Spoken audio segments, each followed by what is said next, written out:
Okay, it's Saturday on Your View. Good morning. Thank you for joining us. I'm Veronica Dan Ikboy, and as usual, I have my beautiful co-host here with me this morning. Good morning, ladies. Good morning. I just love that smile on your face. How are you? I'm all right. I'm good. I'm having a bit of a running stomach. I didn't sleep all night. Yes. So maybe sorry. something I ate unsettled me. Yeah. So I'm waiting. Immediately after the show, I'm heading home to go and sleep and catch my rest. Sorry. Absolutely, it's necessary. But I'm still my business. I'm still doing sales. I have like clearance sales. That's going on all my products, so people can reach out to me on my social media pages and book. Yeah. Do the needful. Buy the market. Dollar is going, buy the market now. Christmas is almost here. Yeah. Buy the market now. All right, Toby, how are you? I'm very, very well. Obviously. Today's such an exciting day for me. So later in the day, I'll be hosting a live recording.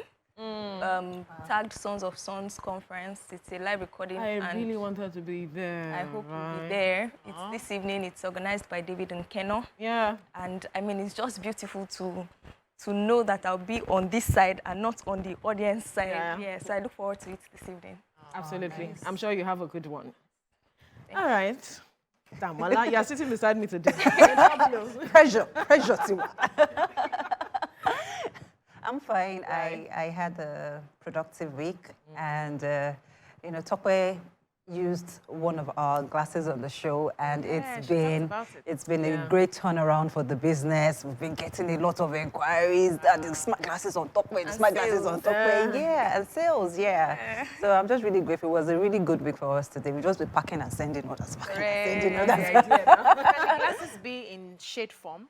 Yeah. Because my eyes are pretty clear. I don't have the issues some of the people have. So I'll just like it in shade. Talk to us straight. Direct the question and the lenses can be customized too. Yes, absolutely. That's nice. Anyway, I had a mixed bag of issues over the week, especially having to engage people, talk about issues, and you see some things. Over the week, I saw an elderly man who jumped into the Third Mainland Bridge. Oh my God! And he said he was accused, and so he took his life. They tried speaking with him, but he went ahead to take his life because of some of the issues. And they asked him, "Okay, let's go to the police station." He just said, "I beg." He can't deal, and then he took his life. Then there was someone else again whom we saw, I think around Japa area, Axis or Surulere, who was also trying to, commit suicide, and then he was held, and it just goes to show that a lot of people are dealing with a lot. Absolutely. And as it is, it's important that we speak with people. As much as we know that everybody has one issue or the other to deal with, you can always find a shoulder in someone else who has the capacity to carry another burden or to help you through the challenges you're going through as an individual. But then it was a productive week at the end of the day. Good. Excited to know. Right? At the end of it all. Exactly. Anyway, when we return, we'll be looking into the newspaper headlines this morning. Stay with us.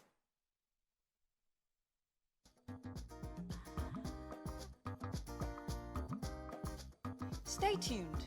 Your View will be right back. All right, thank you for staying with us. We're looking at the top stories now on the front pages of the newspapers. And I begin with the Nation newspaper. The major story here says, strike. Labour adamant shuns Pali called by government. And some riders here, we are not in violation of any court order. NLC insists Tinubu Sultan strike will cause severe hardship for masses. That's what the government is saying. And another story here, confusion shrouds health condition of tourism minister. APC intervenes in Ondo deputy governor's impeachment saga. Court grants Ayedatiwa leave to serve assembly. Demolitions, court orders Kano government to pay shop owners 30 billion naira. And here, gunmen abduct 31 villagers in Niger attack. And on the top corner here, Atiku on fishing expedition, Tinubu tells US court, insists on reversal of order, asking Chicago Varsity to release academic records of ex-VP. And then Lagos government bans street trading, hawking statewide, or disclosure of Ladipo Mushi market. Who has what story here? Yes, so I think I'll take the Ladipo. So Lagos State government on Friday announced a total ban on street trading, hawking, and building of illegal structures on the drainage setbacks, and also display of wares on walkways across the state. I think there was an incident that happened in Magodo. Yeah. That was also a part of it. So the Commissioner for Environment and Water Resources, Mr. Tokunbo Wahab, was the one who made the disclosure in Lagos. And Wahab said the State Environmental Sanitation Corps has been directed to strictly enforce compliance with the environmental sanitation laws. The Commissioner explained that the latest offensive was meant to curb the activities of hawkers who disguise themselves to rob motorists and also disrupt the free flow of traffic on highways. In a related development as well, they have ordered the Ladipo market to be shut down for environmental offenses, including reckless waste disposal, unhygienic premises, and non-payment of waste bills, among others. So the Commissioner for Environment and Water Resources, Tokunbo Wahab, was the one who gave the order, and he said the market will remain closed until the mandatory conditions of redress are met by the traders and market stakeholders. And it's also a part of making sure that they instill compliance across board. So if you're going to be in the market, you need to make sure that you tidy your environment. premises, yes, to avoid health hazards. So that's why they have market leaders. Yes. And I wonder why they are not enforcing exactly. that. What do they That's do? the essence. To collect money. Beyond the collection you of pay money, tax now that the place is shut, who will you collect money from? Absolutely. So the essence is for you to enforce that. Compliance. You should know that there are laws and that government will come hard on you if you are not keeping them. This is not the first market that is being shut, and it's not even the first time. Yes. It's not And the even first time. Olowu market too. Yeah. So during the week, so I have a CSR activity with mechanics in Olowu market. They call me Mama. And so this guy calls me early in the morning, Mama. Mama, I'm in trouble. You're troubling. They don't chase us, come out, we don't get anything where we go chop. This one, and he was really, really bothered about it. And I see that it's not just Olowu market now, it's across board.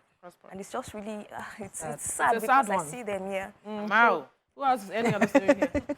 Yeah. Okay, yeah. They're trouble. She knows why I said You have a story. Yes, I do. Yeah. Veronica. All right, So I have any the story? terrorist attack Niger community, abduct 31 villagers. And so this happened on Thursday evening around 7 p.m. And they were from 2 local governments or 2 communities in the state. So they include the Shon, Kabula, and Zagaza communities in Munya local government area in Niger State. And this happened in the evening, and really, we found out that about maybe 2 weeks ago, we saw the same story, such that terrorists also attacked somewhere in Niger State, and they used the worship center as their temporary base for their hideouts. And so this is happening again, and the senator representing Niger State Senatorial District, Alhaji Mohammed Sani Musa, has called out for help, saying, please help us, because out of the 9 local governments in his senatorial zone, 5 of them are currently under siege. And he's calling on Nigeria as a whole to come to his aid, stating that this state, Niger State, is known for producing the food that we eat. And so if we don't, we would see that it would affect the nation very soon. So please, food security. Yes, food security. And we recall that even Niger State was where those soldiers were attacked, that were killed, that we had a state burial for them in Abuja some time ago. Niger State is becoming, it's a hotbed for these things. Not central, though. We are seeing some level of attacks, and we know how critical North Central is to the production of food. If you look at Benue State as well, they are under attack and all of that. So we believe that the government... Is this deliberate? That's a valid question. Nigeria. Because food is very key. Exactly, you attack the food and then... No, but the issue is, what is your agitation about? what's your grouse with government? Yes, we know that Boko Haram has an issue with education, Western education and all of that. But these other persons that are agitated, are they the same persons? Now, we need to isolate these individuals. There are bandits, activities, there are kidnappers. Terrorists. Yes. So how do you isolate them? What is the issues? And Yes, what do we they know want that they are exactly? challenging the government. But they are not presenting the issues, and they are not attacking the government. They are exactly. attacking the people. For, to They are get people. government's attention. I don't think they have any agitation. I don't they think just so. want to break down law Yes. and order. They just Yes. want to So what cause gain? anarchy.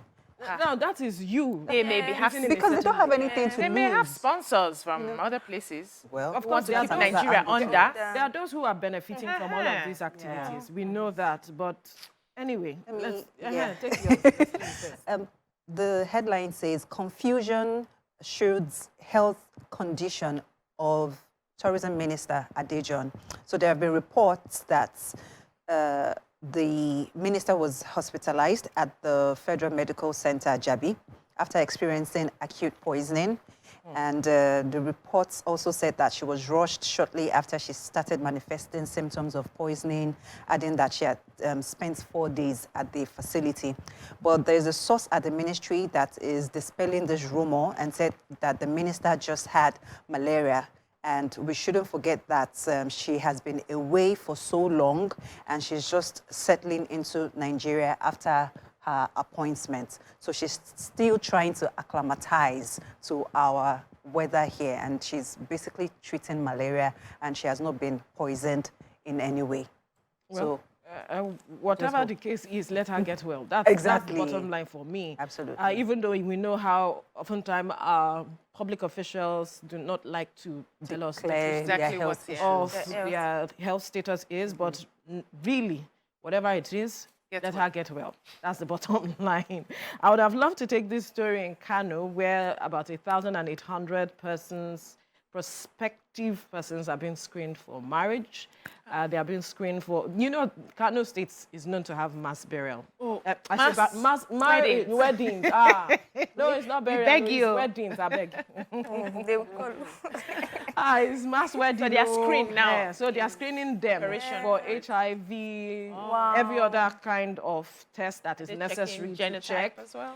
I believe so, to ensure that they are healthy to get into marriage as it is at the end of the day. But oftentimes people have been talking about this mass marriage. Why? It's cheaper. Anyway, mind. let's move on. Save the money we spent. Anyway, to Punch newspaper now. The major story here, last-minute move to avert strike fails. Labour shuns federal government meeting. And some riders here, Labour leaders keep Gbajabiamila long waiting for hours.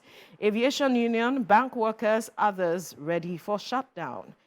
Another story here, poor students, parents seek tuition fees reduction as Independence Day gift. And beyond the mic, inside Mohbad's childhood, family struggles. Filth, Lagos shuts Ladipo Market, 3 others in 1 week. And a sad story here, how cooking gas explosion left me partially blind. Imo technician is recalling his ordeal. Tribunal decide Ogun Sokoto governorship poll petitions today. And then another story here at the top corner, strike may delay Atiku Obi's appeal, stall tribunal sittings. Who has what story?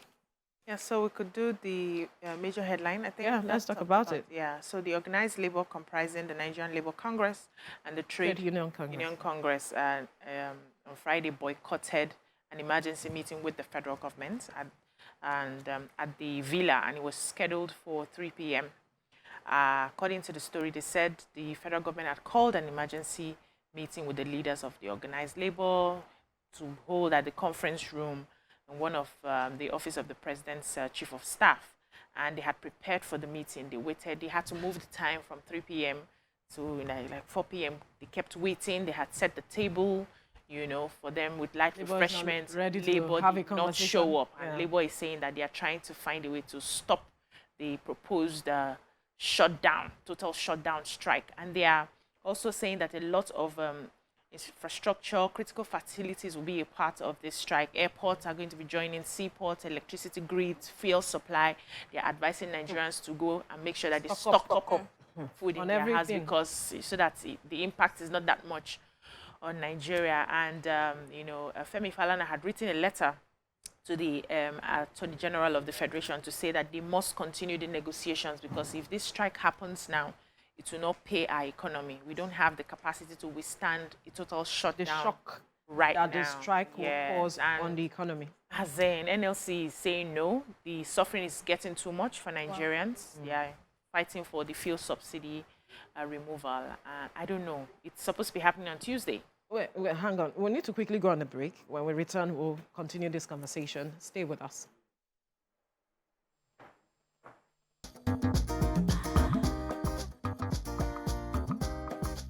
Stay tuned.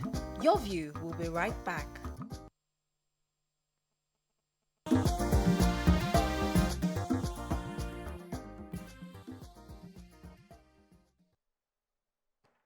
All right, thank you for staying with us. We are still looking through the newspaper headlines, and we had taken the story before we went on the break on the proposed nationwide strike that organized labor is putting forward to begin on Tuesday, the 3rd of October. And they decided not to meet with the government when the government called for a last-minute meeting, I think yesterday. And we're talking about how they had told Nigerians to stock up ahead on food items, whatever it is. Even cash. It's a total shutdown of the economy as it is. Yeah, some persons were seen at the banks yesterday trying to withdraw Of course, cash. we'll see queues, Yes, long queues, there but were how many queues. persons have Money money that to they want withdraw. to withdraw? That's another thing. And then we know that the economy thrives on the informal economy. The day-to-day businesses, Right. daily bread kind of 80% business. of our economy thrives on that. So how are they going to run their business at a time like this? So the issues are complex and interwoven as it is. Must organized labor press home their points? Of course, constitutionally, it's their right. So how do we survive as at a time like this is another question. When everything is going to be shutting down, even flight When operations everything, yes, are also everywhere going to be shutting down. shutting down. So we'll not have light, we'll not have fuel, it's we'll not just have... We have to have light. Hey, they are going It's to... critical. So I Yeah, have, the other yes, I story. have the cooking gas explosion story. Yeah. So it's this that man, one. Kevin Okpara, had an experience prior to this cooking gas experience in his house where his wife was cooking with a kerosene stove and her phone rang. Immediately her phone rang, there was an explosion. But gratefully, they were able to manage that. And so he had collected somebody else's gas cylinder, and kept it in his house. He lives in a one-bedroom, self-contained. Oh.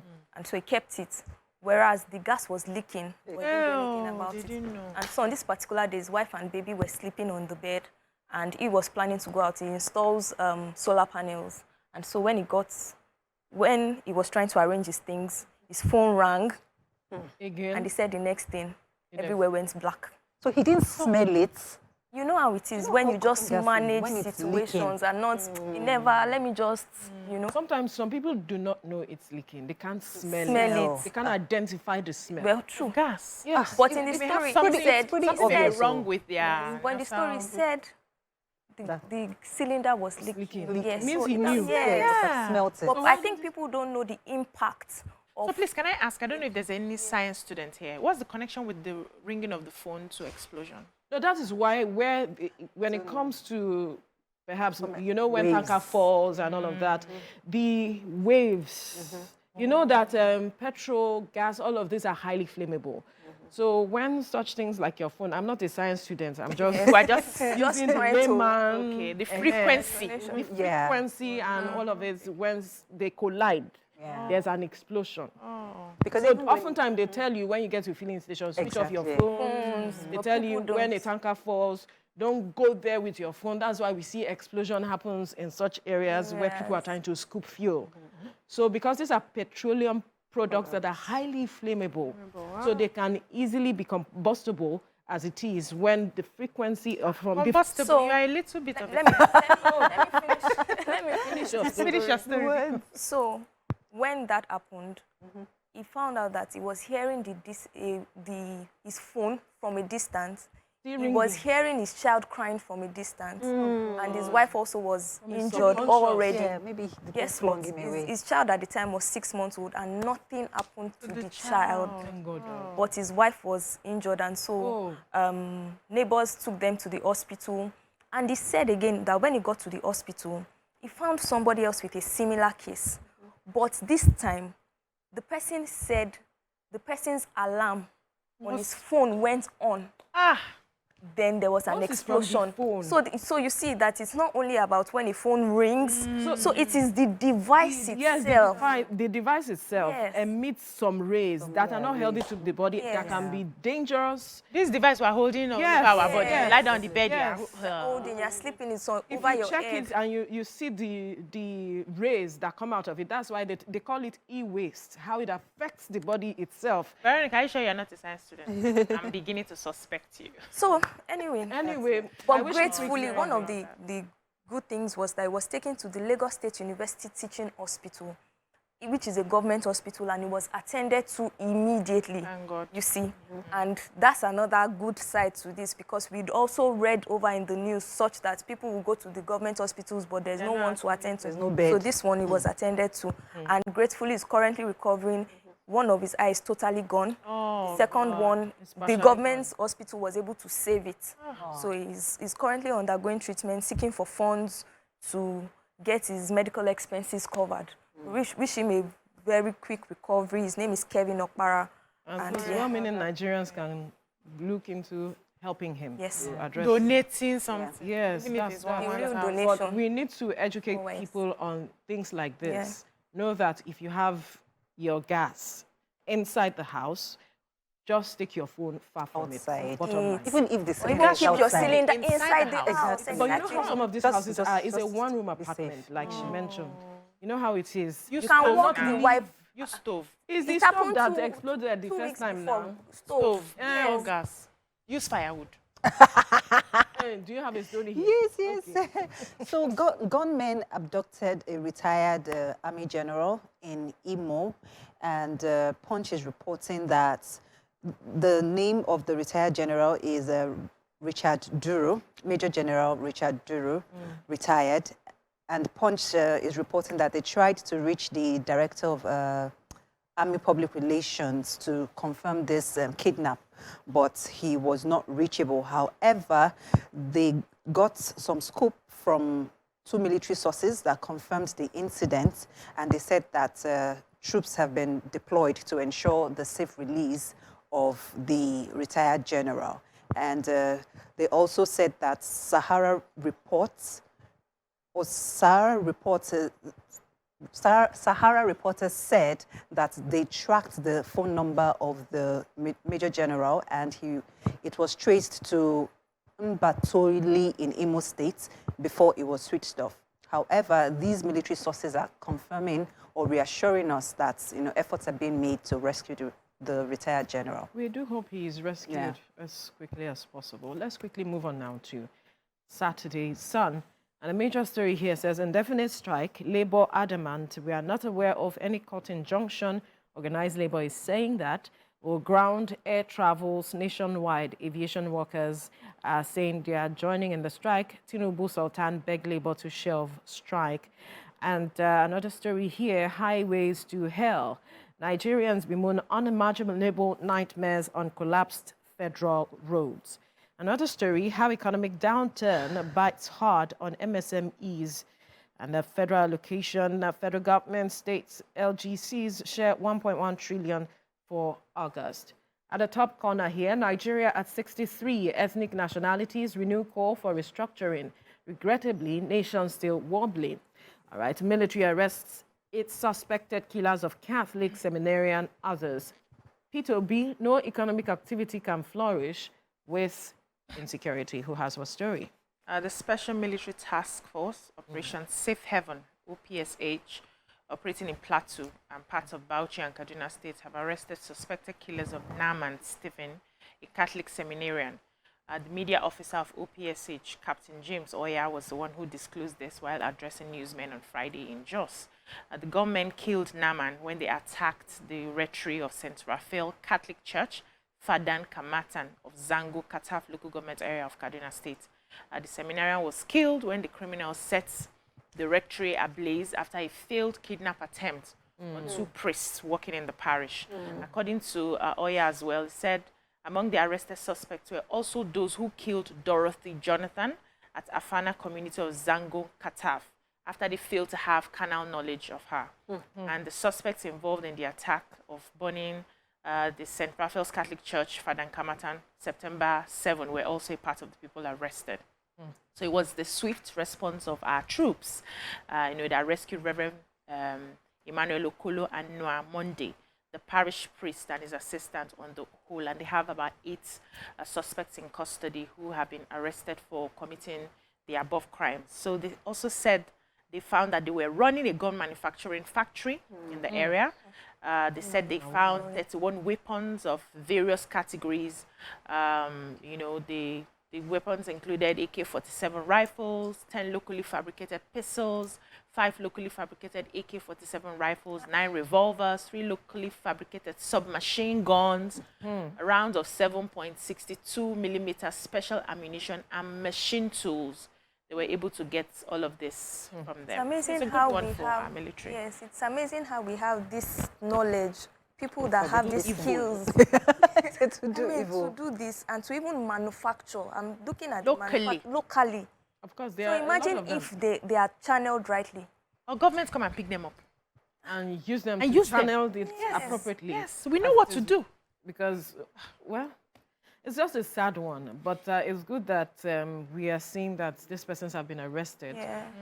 At the end of the day, justice has to be seen to be done. That is so that people can gain closure and trust the system to bring justice for them. Who has what story again? Yes, so I have the highway to hell. So endless trauma for long suffering users. And so this was like a special report, a 4-paged report by the reporters.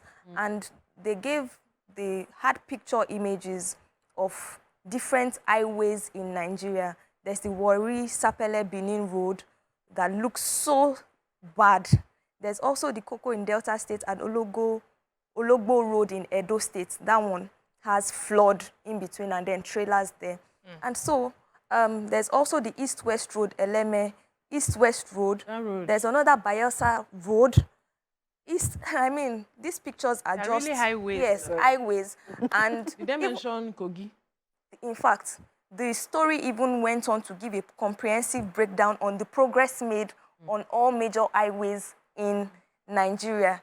And, well, it also said the good parts. So it acknowledged the Lagos-Ibadan Expressway. The last administration invested in infrastructural development, especially with regards to roads, some roads, major roads, but there are still some that have not been touched. There's Enugu-Onitsha Expressway.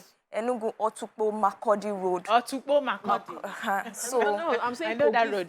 That's Okene, Abuja. It's a major road, Lokoja. That's even though some work has been done, but there's still a lot more work yet to be done. And all right, I hear we need to quickly go on a commercial break. We'll go on this break.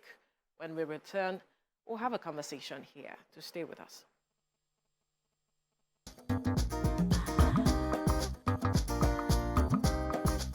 Stay tuned.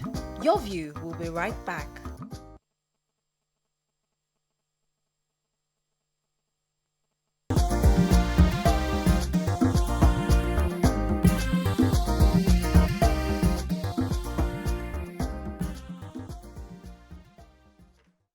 All right, thank you for staying with us. Now, a viral video showed Governor Hope Uzodinma of Imo State speaking to youth, saying, quote, I have discussed with European Union companies, Canadian companies too. They will give Imo youth 4,000 jobs, and that by December, you will get employment letters and visas. Now, that's taking a quote from what he said in that video because it was the excerpt we saw on social media. Now, what are your thoughts on the governor in Nigeria promising Japa to youths? Join the conversation and call us on 081-0764-999 1679 or 090-241-63440 or tweet to us at TVC Connect using the hashtag #YourViewOnTVC. And let's quickly get that visual to hear him say what he said. Let me tell you something. I have gone further to negotiate with the European Union companies and Canadian companies. They are sending us special areas of digital skill, which our youth will also learn. And by December this year, 4,000 Imo youths will be employed in Europe.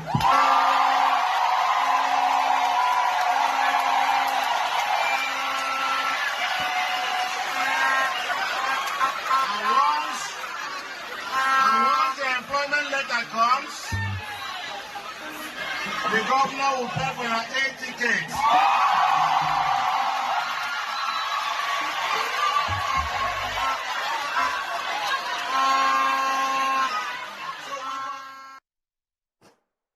All right, let's remember that Governor Hope Uzodinma of Imo State is seeking re-election in the state, and the election happens in November. And so this one of the campaigns he's doing in the state. And the question has come up as to how did we get to this point where a governor is promising his people jobs outside of his state? Is it that the state does not need this skill, that it's a European country and Canada that needs these skills? Recall we have often talked about our doctors, our skilled workers leaving the country as it is, and that we have a dearth in the number of workers that we need who are skilled as it is, and we are already seeing the impact, in the country. And then the promises he is making, how is it related to the needs of the people as it is right now? Because yes, we see some excitement in those that are there. A majority of them look like they are youth. They are excited and they were screaming and shouting. But when you look at it critically, how does it relate to what the people need at this point? Because beyond the governor himself, we have seen during campaign periods, we have seen oftentimes where some of these persons make promises that do not seemingly align with the needs of the people. Even the last administration, former President Buhari speaking, that when there was a report that Nigeria has 133 million Nigerians are facing multidimensional poverty, and he was addressing that issue, and he said that oftentimes most of these governors carry out projects that are not beneficial to the people. They get the monies, they get the allocation. This morning we read that 1.1 trillion as federal allocation was being shared by the states and local governments and all of that, that they do not carry out projects that impact the lives of these people. That is why we are still seeing some of the results we are getting with regards to the numbers of people under this multidimensional poverty. And so my question is, how did we get to this point where we are getting this kind of statements? Let me start by saying something somebody said on YouTube. My thought about the governor is that he's confused. Maybe he wanted to say Calabar, not Canada. This was said by Truth is Truth. It's his opinion, and it's possible, But when I saw that video, I cringed. I cringed because he sounded like there was no hope in Imo State. We have his Hope. His name is Hope. His name is Hope, Veronica. And he sounded like there was no hope. We know we have youths today who want greener pastures, who have looked at their parents and they're saying, this is not the life for me. Even people who are professionals. We have doctors, you mentioned brain drain, while you were talking right now. And these people want a greener pasture. If you as a governor has sat back to say, okay, what do we need to develop the state? If I send 4,000 youths outside the country to develop the skills, they study and they come back, their factories ready for them, their jobs ready for them, they come back and grow the economy. That will make more sense. That will make more sense. That would show that you are thinking about the growth of your people. And we know when it comes to people vying for second term, you want to come back, we make promises that we cannot even keep. So you want to use taxpayers' money. He said he will pay their flight ticket to 4,000 people. So taxpayers' money, minimum wage, we are still struggling. Yeah. You will now gather the money to send people abroad with no hope of coming back. What have you achieved in your state? What have you achieved in your community? Do these people have handlers? Do they have a team that they listen to? Do they have consultants that they work with?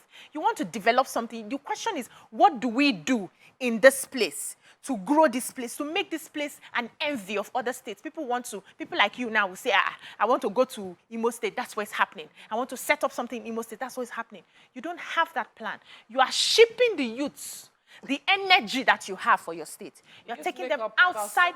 Yes, of the energy, the vibrancy that you have, your workforce. You are shipping them away to Europe with no plans of coming back to develop. So the remaining people, what would they be doing?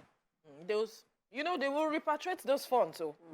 How? To the states, to How? the country. How? You don't know that they repatriate funds back to the country. With the black taxes that they pay by sending money to their family members? Is that repatriating funds? That's it. To that's what what end? To what's the good? The All the people collecting money. Veronica, calm down. All the monies that you've been collecting from your sisters abroad, what has it done for you? It's to feed. Beyond feeding, there are those who are investing those monies. How much are they sending? They are sending. No, they have. Some of them have investments in this country. But we get your point. Let's hear another person's perspective to this issue, perhaps, because maybe he's looking at the repatriation of funds. We do not know. Anyway, let me come to you now. What do you think? When I saw the story, I was like, I never see this kind of thing before. Wonderful. I was shocked. I was like, I've never seen this kind of campaign promise before. It's so unusual. We hear the, I'll give you light, I'll give you roads, we'll create jobs, we'll do this. But this one is promising Japa to another country. And thinking outside the box. No. Wow. I've tried to think outside the box, really. And I just totally want to align my thoughts with what BC said. Exactly. That's why do you want to use taxpayers' money to send these people abroad? I'm aware that the state is... I think they have this Skill Up digital program where they're training. I think they've been able to train 20,000 people, 20,000 youths, to earn digital skills. So why can we not bring those companies here to Imo State to say that we have skilled workers now that can help you to, do this or that in your company? Where are the opportunities? We can work remotely. We had a situation during the amnesty program. We sent these people they were trained, where some persons were taking from the south to go and get training outside the country, and some of them returned. But not employments. The governor said they will be employed. The employment letters will come in December. And why I'm even now the aspect of training, that was why I brought that aspect. Okay.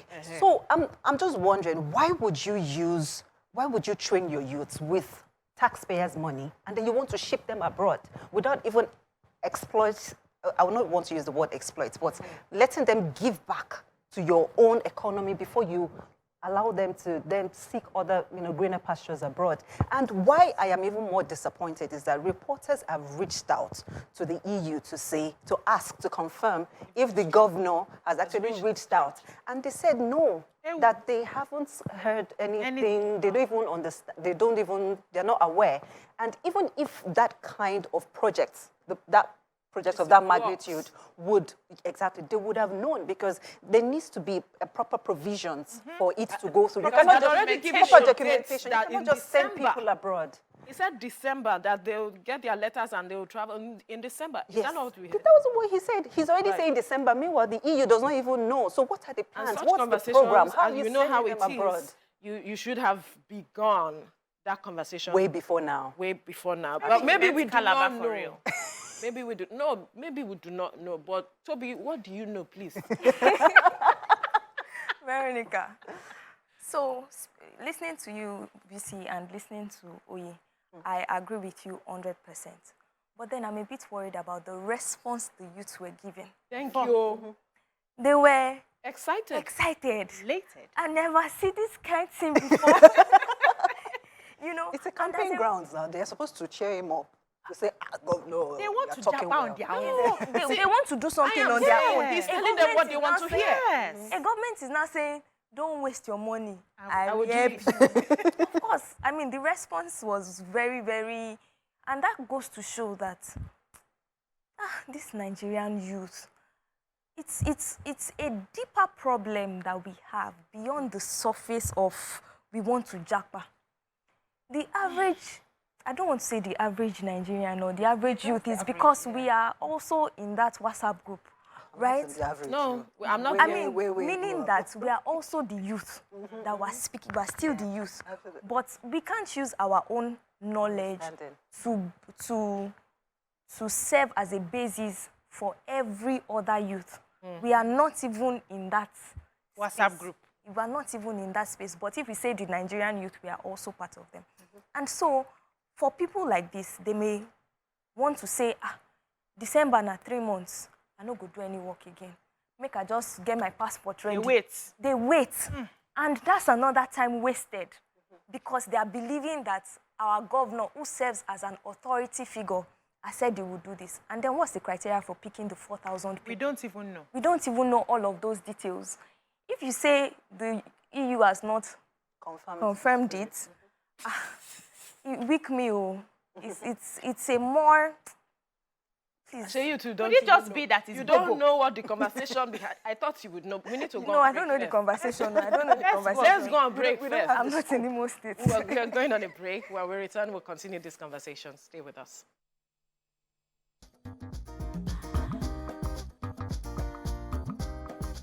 Stay tuned. Your View will be right back.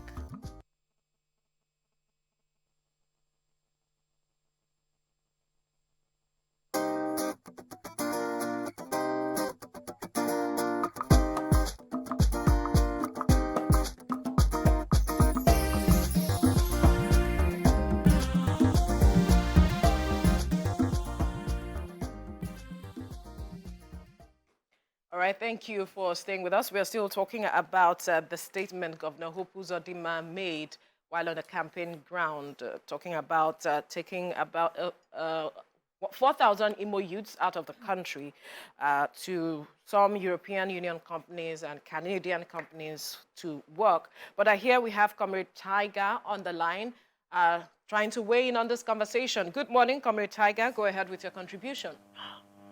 Fine morning, my beautiful sisters. Good morning. Morning. And thank you for this wonderful program. Thank you. First of all, I want to appreciate you all for the good work you guys have been doing for years now. Thank you very much. And my wife never missed to watch you guys before doing anything. Extend our greetings to her. I will do. All right. Now, I want to let you people know. If somebody have watched the news last week, Germany has been closing their border between Germany and Poland. They have closed their border, seriously. Yeah. There is no job in Europe. There's no job in Europe. You and I know. Everybody knows there's no job in Europe. The economy is hitting everywhere. How could somebody, you leave your place, you are promising somebody a job in a foreign country. How do you think it is possible? Do you think those youths you see there shouting and yelling, you think they are the use of Imo State? They are not. These are rented, paid. No youth from Imo State with his conscience. That is, when you look at them, most of them are graduates that are there. At least they know their left and their right. How could you promise such people that you are going to give them job in Europe? There's no family that don't have somebody in Europe or no kindred or village. Yeah. We all know what is happening in Europe. Right. What is happening in Europe? Which country? Is it Germany? Is it Greece? Is it Italy? Is it France? The world is in everybody's tip now to ourselves. This is to tell you the kind of people that we are having in the government. Comrade Tiger, thank you very much for that contribution. So if they don't believe him, why were they jubilating? He mentioned something that perhaps those persons there and hired crowds that have been paid to come and just cheer the governor on and just creates a semblance of he has the support of the people. That's what I'm getting from what he's saying, because he also went ahead to say that they are not Imo youths. I don't know how he got to know, but he said that they are not Imo youths and they are possibly hired to come and listen to the governor and cheer him on as it is. But I am wondering if sometimes we sit back and look at the impact of some of these statements made, how it is that the issue of trust between the people and the government we've been talking about over the years, where you cannot fulfill promises you made. Yeah. If we are looking at that aspect, because that's a very huge elephant in the room, over the years, and we've been trying to bridge that gap. Yes. Yet, we are still seeing statements like this coming out from persons in authority. Are we looking at the attendant impact on the long run, especially where you cannot fulfill such promises? Okay, so for me, I think we are beginning to open our eyes in Nigeria. A lot of people are becoming more aware. And people will sit back and hear this statement and say, this is not feasible. I even agree it's not feasible. There's no way this will happen. 4,000 youths, where? Which country? Which job? There is no way it's going to happen. But I'm more worried that you make this bold statement publicly. And after a few months, so you made the statement, you said by December, they will get the letter, because re-election is in November. Why don't they get the letter before the re-election? So if they get the letter, then we are gingered. No, hold on, my sister. We will be gingered to vote for you. But now you want to deceive us with the letter will come in December so that we can vote for you now, waiting for December. Is political. See, I read political science. So there are tricks. Okay, you have a call? I have a call. George is calling from Iyanokpaja. George, go ahead with your contribution. Good morning, ladies. Good morning. Morning. Yeah, well done. You're doing a good job. Well Thank done. you. I enjoy your program every day. Thank you. The issue on ground, the issue of Governor Hope, the message is very simple and clear. One, he has nothing to offer. That is just it. Two, he is about to deceive. He's telling lies, just like Ubi Ajulu said, that by December he's already there. This is his second time. But the people have to determine if he'll be there or not. It's not cast in stone. He is desperate. This is desperation, my dear. He is just desperate. He is trying to do whatever he can to get there.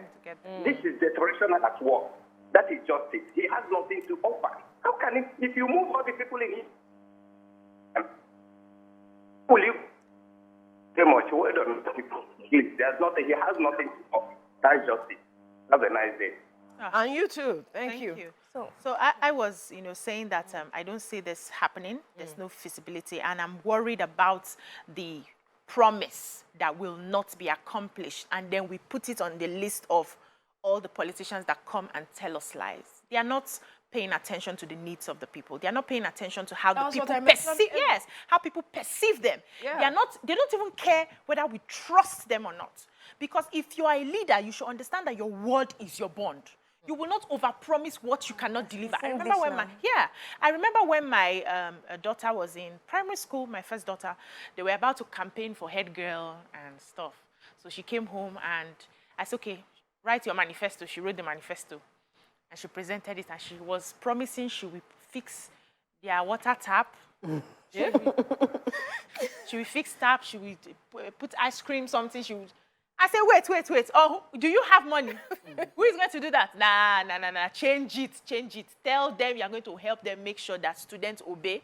You are going to use something you can, more realistic, something you can deliver. So that if you people can hold you to it. But when you give all these lofty promises, I will do this, and we have seen this over the years. 1 naira will now be, it will now be 1 naira to $1. You will now be buying, cars will run on water instead of fuel. At the end of the day, where are we today? And you are not bothered about the impact, like you mentioned. The impact long term. How the people would, you don't even care whether the people trust you or not. How they will perceive you. You don't care. You just want to do whatever it takes to get to that position. Then when you get there, you come and start telling us stories. I think Nigerians should wake up. We need people who will tell us what they would do. We don't want over-promise. Tell us the barest minimum. Are you giving us jobs? Actually seeking for, it's not much. Yes, so basic amenities. Light. Give us light. Water. Good road. Healthcare. Quality education. That is all. We will handle take care of ourselves. So we want people, we're going to be paying attention to people, and I wish the people of Imo will open their eyes with these statements. Toby, you wanted to say something, yeah. So I was thinking about it, and you know, the regular promise would be, I will create jobs. But we see that I will create jobs is no, they sell again. So what else? When I said think outside the box, you put what else that would make these people respond, right? And another thing about it is that thinking about it, I'm thinking, okay, if really he has the intention of doing this, what does it take to get these 4,000 youths out? As Imo State is currently, do they have the resources? Let's check ticket prices. To even, please check ticket price first. Multiply by 4,000. Do they have the resources to actually get this done?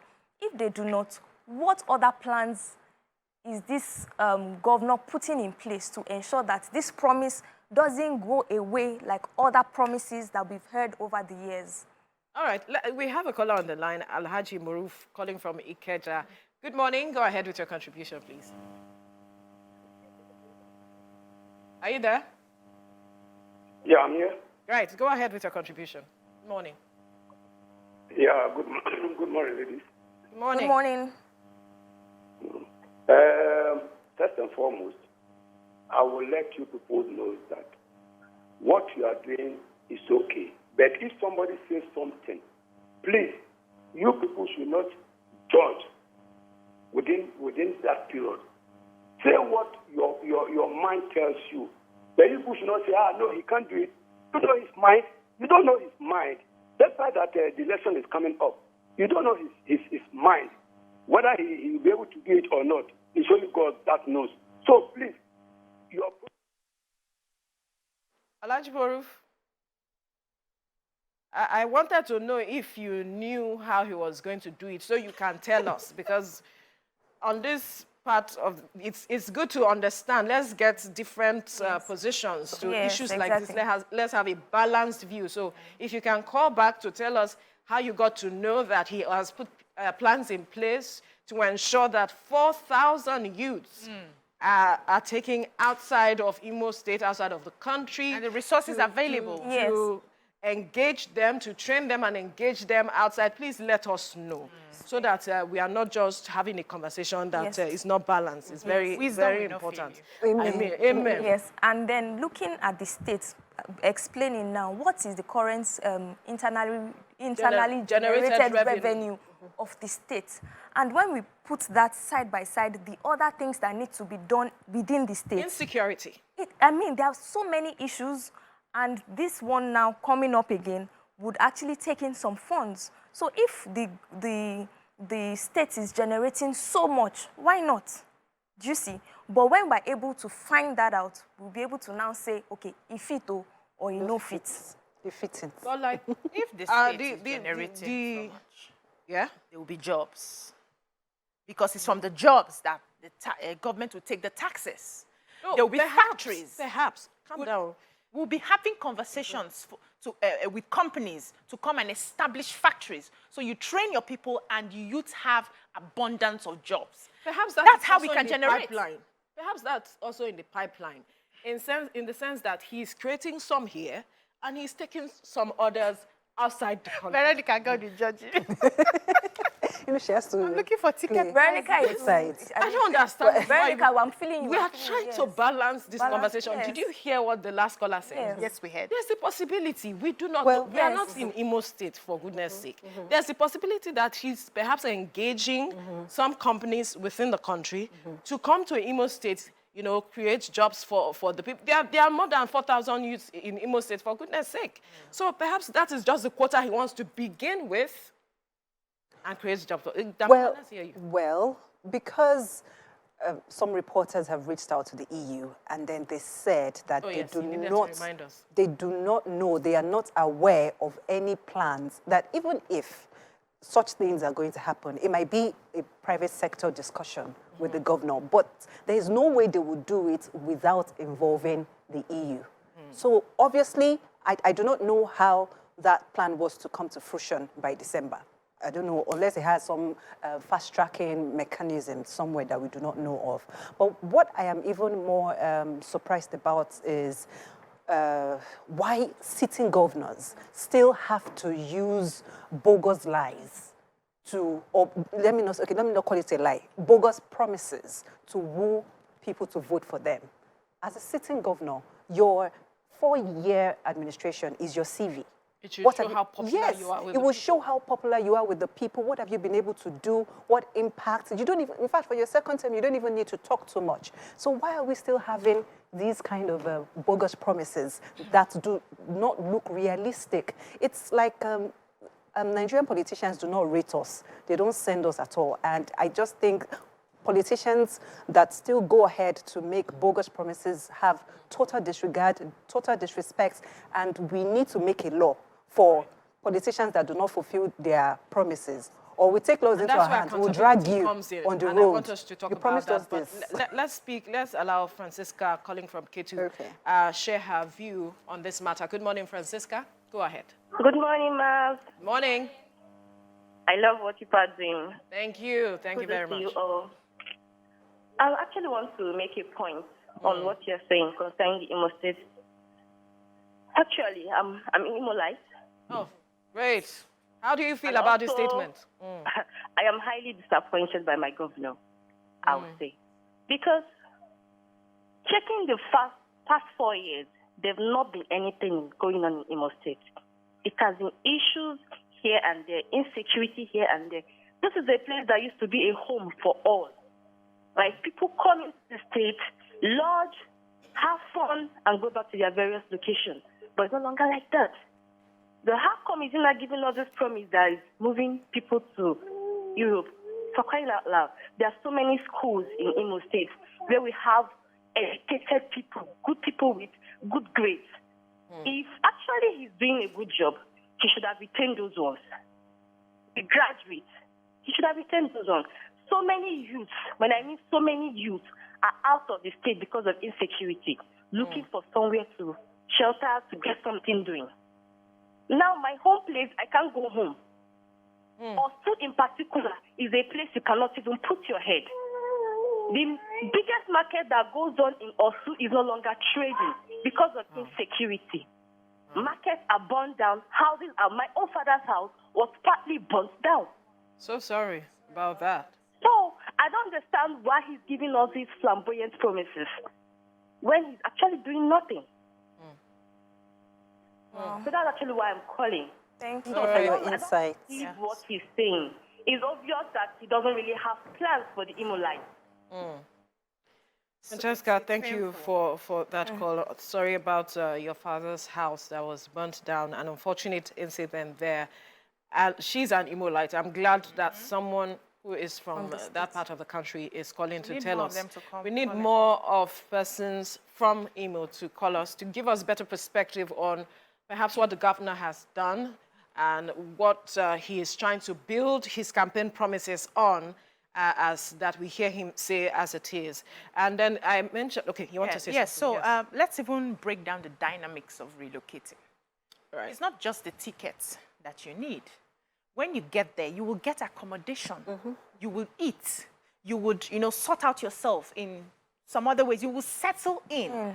are there going to be provisions for that? No, Because if you're getting a job, they're not going there as expatriates.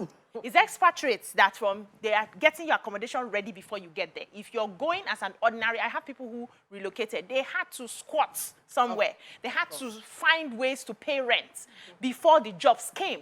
And what's the guarantee that the country? So I don't know how he's going to send them to the countries. Maybe he will pick 10 people to Canada, 10 people to Belarus, 10 people to, let it not be the case of they sent us here and we're stranded. We're sleeping in the desert. There's no food, there's no accommodation. Even the jobs, the people are not ready. They still have people that they per diem and are working. Yes. So what's the breakdown of the dynamic? I believe that I'm not a spokesperson for the government or the governor. No, let me don't suspect me yet. No, I'm still a staff of TVC, right? So perhaps maybe in the conversation he's having with these people, those arrangements are being made. Part of it. Of course, you cannot just send people and leave them stranded. I mean, it doesn't paint you in a good light. He should know. I want to believe that. So I want to think that such arrangements... Why are you thinking for him? She's thinking and she's thinking outside the box. No, she's the one making me smile. I don't understand. We have thinking for him. Palumi, good morning. Don't mind them. Good morning. Thank you for joining us. Go ahead with your contribution. Good morning. Good morning. I think Veronica is thinking for him because somebody called earlier and said, you don't know how he plans to achieve it. Thank you. Veronica, Thank you. Maybe Veronica knows something that you don't know. Palumi, and I thought you were with me. Okay, so you see, the situation we have found ourselves in this country is a very terrible situation. Right. First and foremost, as citizens, we don't look in the direction that we should look at. Okay. And I'm saying that because, number one, our governors are a big problem in this country. So every problem of the country, we face it on the federal government. Whereas there is so much that our governors can do in their respective states. Absolutely. And if you now look at it, you now see that the failure of these respective states puts a whole lot of pressure on a few states that are trying to even advance, to even move towards development, globalization, industrialization, and all of that. For example, you see that an average person from some parts of the country can just carry their bag or even not carry any bag and just come to Lagos and say that once I get to Lagos, I will get under the bridge to sleep, and from there I can figure the rest out. Yeah. So the failure of these other states becomes a whole lot of pressure on a state like Lagos, on a state like Kano, on a state like, on even places like Abuja. So our governors have a role to play, but then, are they thinking in the right direction? Now, this governor has said that he's promising 4,000 Imo youths, Japa, he said. Let's even put it, let's do some bit of mathematics. Say you are spending an average of 5 million on one person. That is 20 billion for this project that the governor wants to do. What can this 20 billion do that we can see points to in Imo? This 20 billion, 4 billion will set up a sorbitol factory. Sorbitol is the base raw materials that you use for toothpaste production. And you know our population in Nigeria. So 20 billion is going to set up 5 sorbitol factories in Imo State. He's not thinking of that. And do you know how many people will be employed? Directly and indirectly, it will have taken more than 4,000 people out of their unemployment basket. 5 billion naira is going to set up a bottle manufacturing plant that has the capacity to produce 24,000 bottles per day. 24,000 bottles per day. I'm talking of all these PET bottles.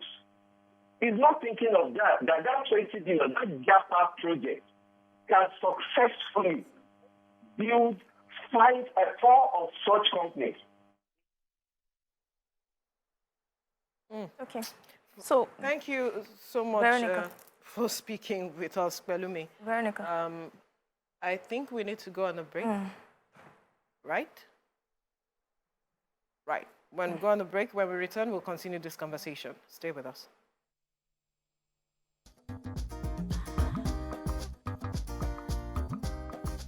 Stay tuned. Your View will be right back.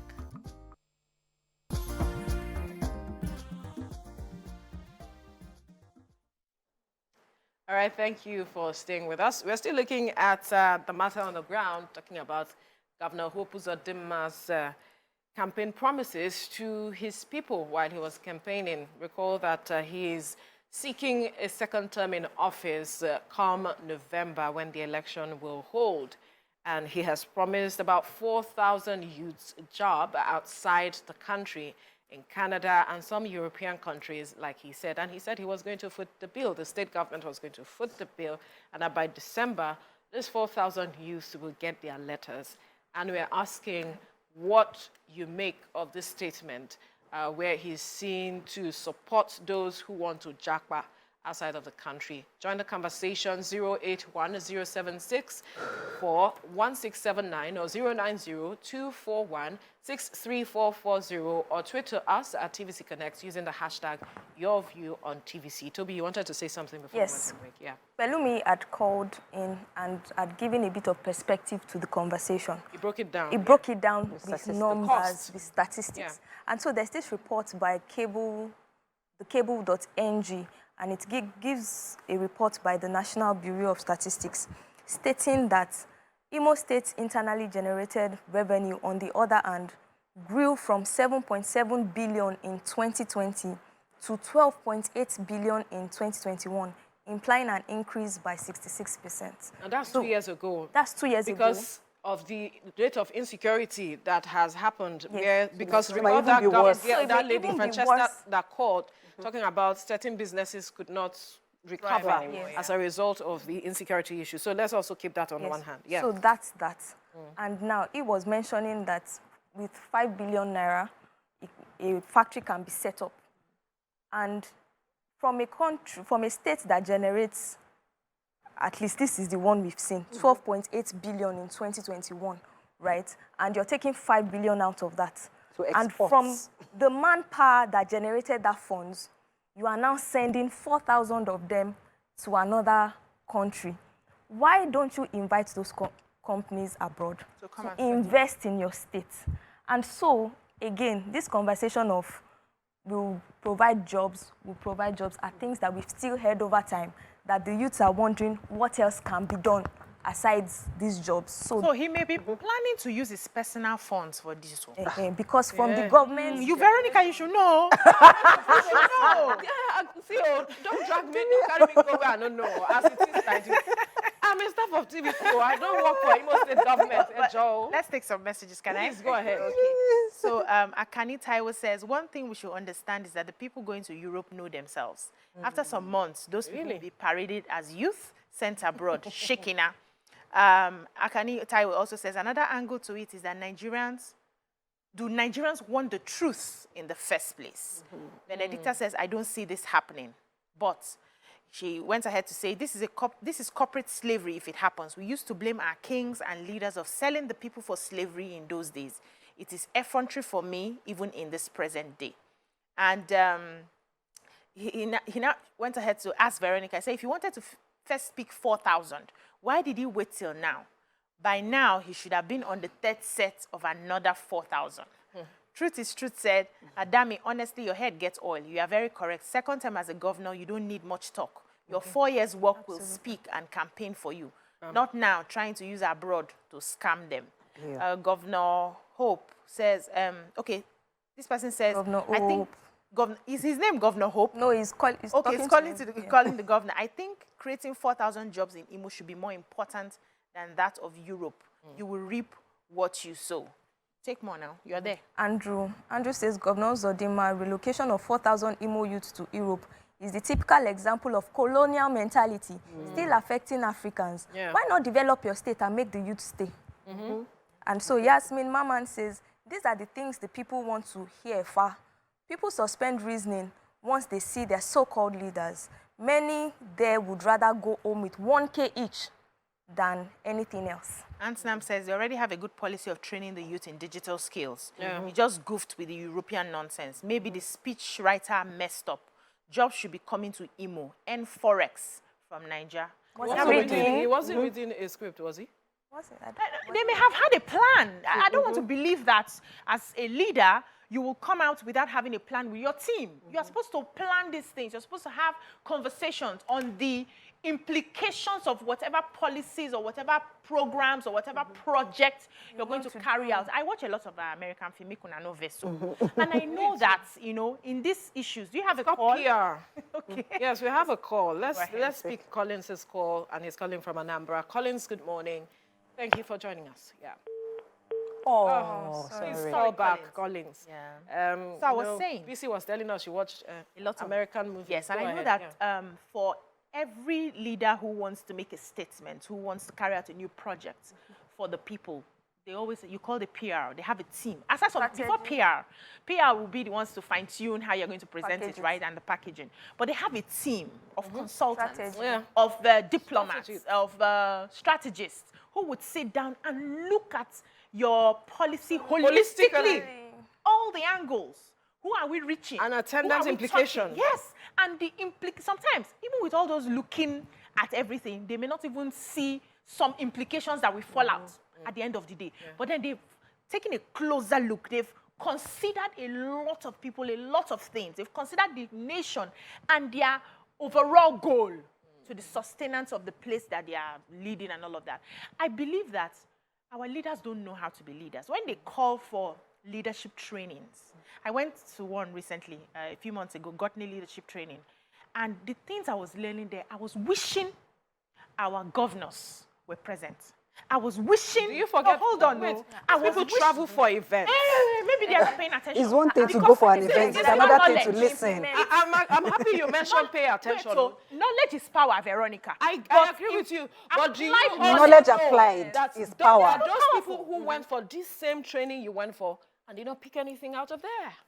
So why are they going? I'm so not you're a leader. I think it's just total, If you cannot learn from, so you are present, so that you collect extra code. Okay, you get dollars. It's here in a pocket. It's there. You follow girlfriend. You buy shop. Go designer. Go designer. Go Versace. No, you will understand. Oh yeah. We went Abio, I'm a great girlfriend. No, I'm a share. I'm a more. We did this, we did that, and then your people are not feeling the implications. They are not feeling until we begin to make our leaders understand that you have been called to serve. Absolutely. I think it's just total. You have been called to serve. We are in a democracy. Who elected these people in the first place? Are we not the ones? Did you make them understand that they have been called to serve? These are my questions. Are you holding them accountable for the promises they made that they are not fulfilling? I think how do you engage them? Do they not come to those you are when they are campaigning? Important. When they are campaigning, did you ask them questions? I think it's total lack of accountability. Yeah. Because I don't think there's any legal framework that you can use to hold your leader accountable if they do not fulfill their campaign promises to you. Because if there were, and if we had examples that we had set in the past, I think more leaders or more politicians would have sat up to say, I do not want to go through this kind of embarrassment. So I need to ensure that the promises I make to these people, I must fulfill If there's no them. legal framework, there are other ways. Unless we drag them on the street. There was one story like that. I've forgotten that country, but then they dragged one of their lawmakers on the road. They beat him or they embarrassed him. They locked his shirt. We do not want to go there. So before we go there, please treat us right. Right. We have deserve Mohammed better. on the line. Okay, take Mohammed. Let me take Mohammed on the line. Mohammed, good morning. Go ahead with your contribution. Mohammed? Good morning. Good morning, sir. Beautiful job you guys are doing over there. Thank you. But I also think there was no one managed. I think. Could you speak up, please? Can you hear me? Yes, we can hear you now. Okay, I said I don't know, the media thing did not handle this well. I think we should also look at the other better side of it. Last week, instead of, I think, over 15,000 youth in Imo, they graduated from a program called Skill Up Imo. Yeah. Right? I watched that program. We mentioned that earlier. Yeah. Yeah. So we should also look at the other side of it. People get jobs here, right? And earn dollars.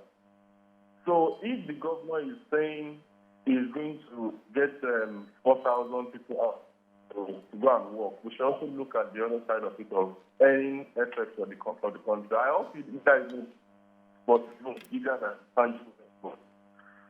So we should also look at that side of it. I don't think it's not trying to buy government is doing.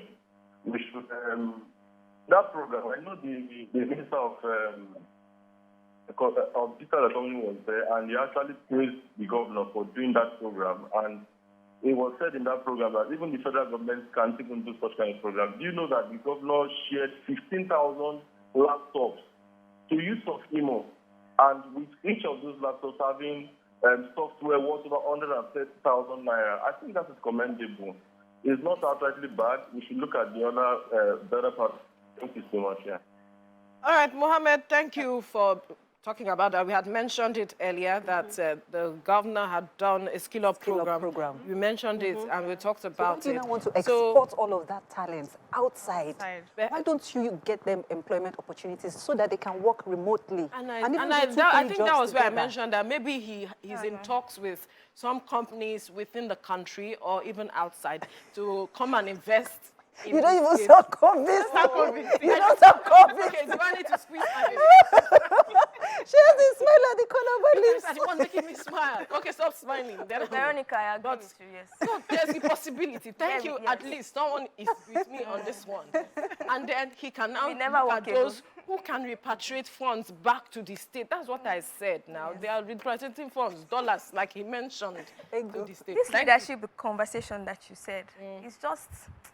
It's unfortunate because when we speak about leadership, it just seems I get a position and anyhow I do it is what should be, right? And taking leadership courses really is not just about attending classes. The ability to implement what you've been taught is the major highlight or the cocoa of the whole thing. Okay, let's hang on quickly and take Faisal's call. Calling from Lagos Island. Faisal, good morning. Go ahead with your contribution. Yeah, good morning. Yeah. Yeah, you know, Uzodinma promising. It's funny, you know, see people jubilating for him. Because normally, I believe that a politician, after spending 4 years in office, he shouldn't come out at the campaign, I'm going to do this, I'm going to do that. What you should tell people that this is what I've done after my 4 years in office. This is what I've done. This is where we stop. And if you give you an opportunity to continue, this is where we are going to continue from. You get it? You can't be a governor of a state and promising your people that you create job for them outside the country. It's a shame. And moreover, you see, when I heard this, I was just like, it's just like a man on top of the mountain, promising heaven and earth, and you are taking such a man serious. You get it? He promised to get the employment letter December. That is a month after the election. I'm an APC supporter. I don't have people know me. I'm a strong APC supporter. But you know, when you see character like this coming up, promising 4,000 jobs outside the country, your country there is insecurity. Your name means Uzodinma, means the road is good. There's no good road in Imo State. No employment, nothing. I promise you 4,000 jobs. How are you going to do it? No, we really have a lot of work to do. We have a lot of work to do. This character we are having as politicians, we don't deserve it. Right. Thank you. Thank you, Faisal. He took it to a different dimension, talking about the governor's name. Yes. Hope, bringing hope to the people. Uzodinma hope now. So he's bringing, you see? Hope. You see? He's bringing them hope in a outside of the country. That's what it is. And then he said something.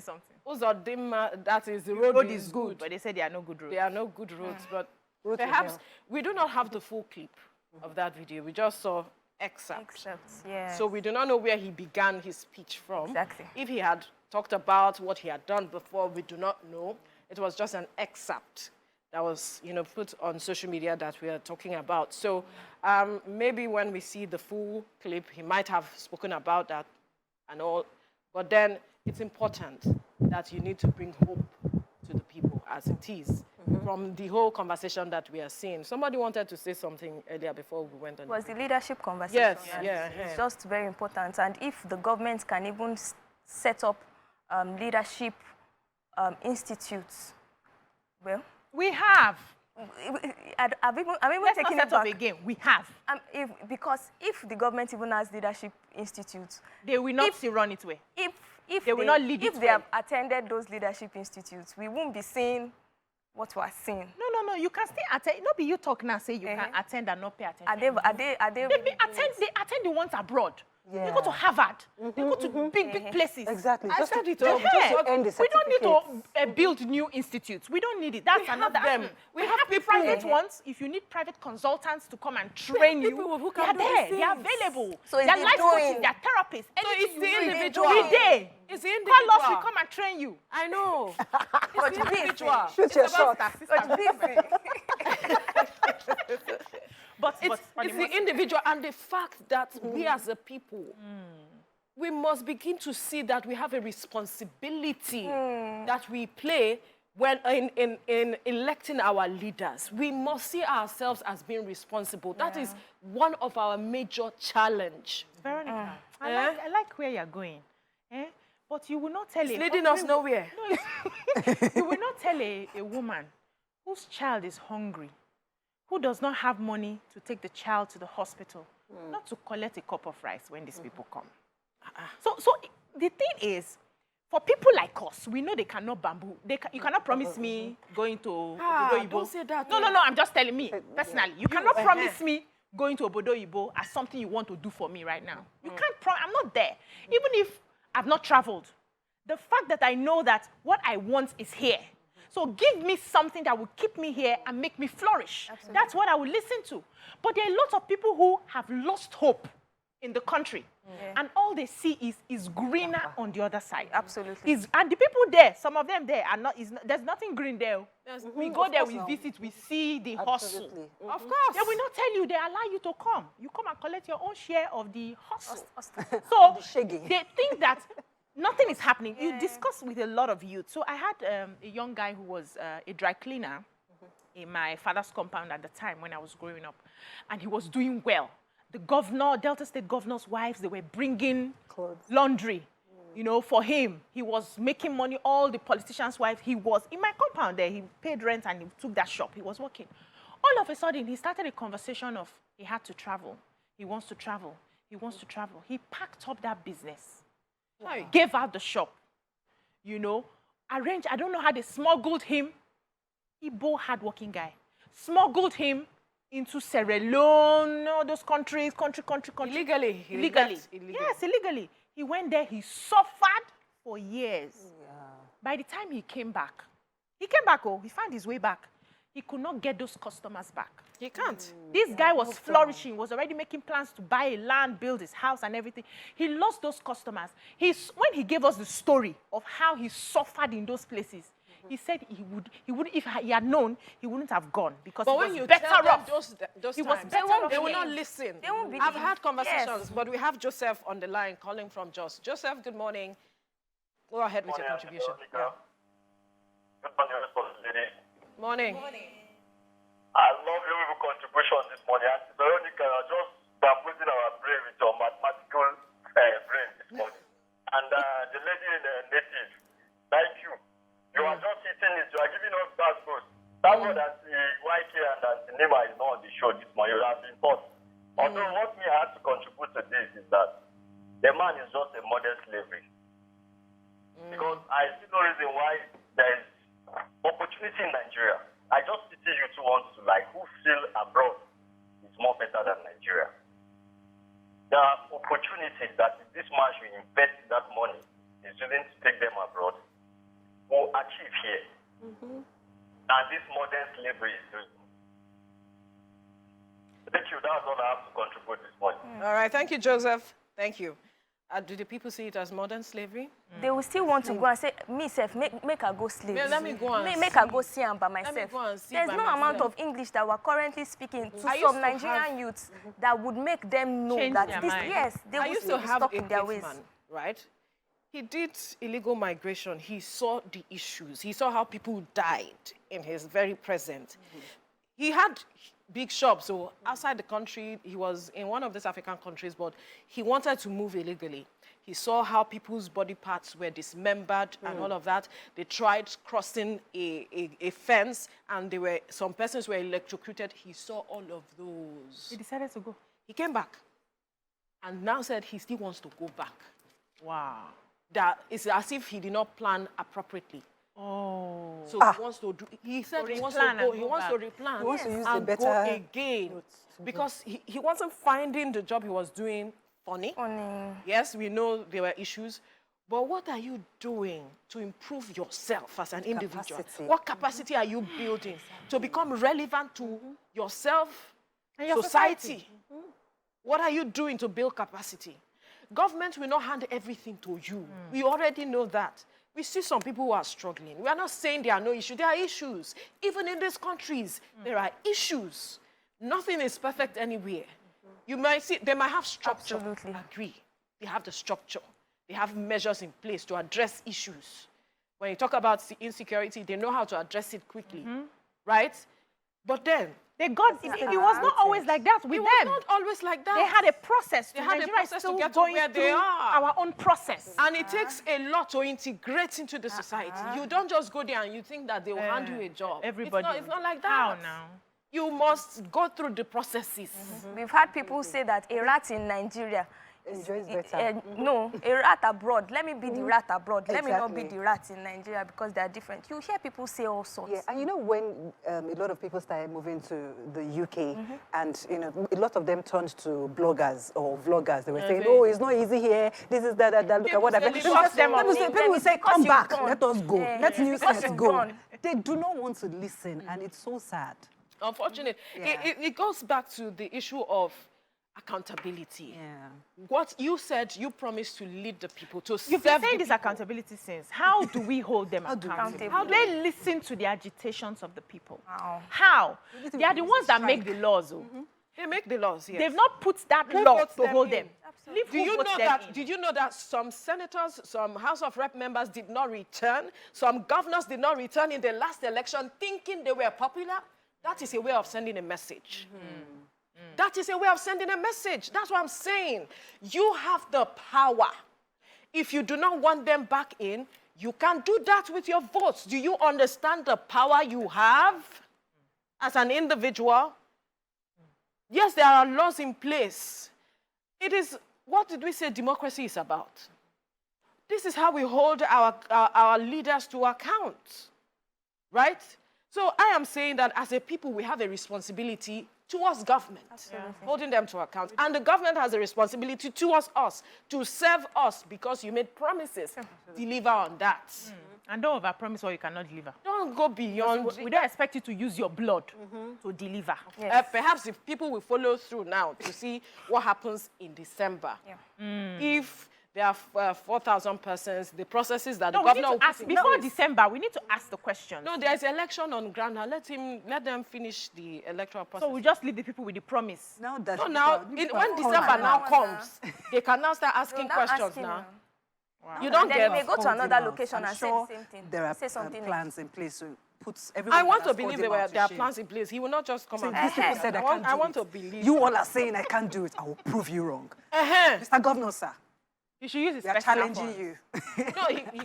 No, he should use his personal funds. From what we've Imo seen, State is not that the generating state enough. cannot, Yes, fund it. do this with taxpayers' money. It will be. Maybe it's going to take a loan. Ladies, there are ways that you can raise funds. I have to end this show Or the force. right now. Right now, you can support too. From which Good business? with our contribution. Good people of Nigeria. Oh my God. All right, this is where we have to draw the curtains on the program for today. But remember that life itself is a story, a recollection of events that shape one's journey on earth. And you want to share parts of your story with us on Your View. This will enable people to share in your experience, learn valuable life lessons from them. You can also get answers to troubling questions and possible solutions to any challenge you are facing. You can do this anonymously or otherwise. You can send such touching stories to us on yourview@tvccommunications.tv. This is where we eventually draw the curtains. Thank you so much for being a part of this show. Up next is The Beautiful Game. We'll see you on Monday. Bye for now.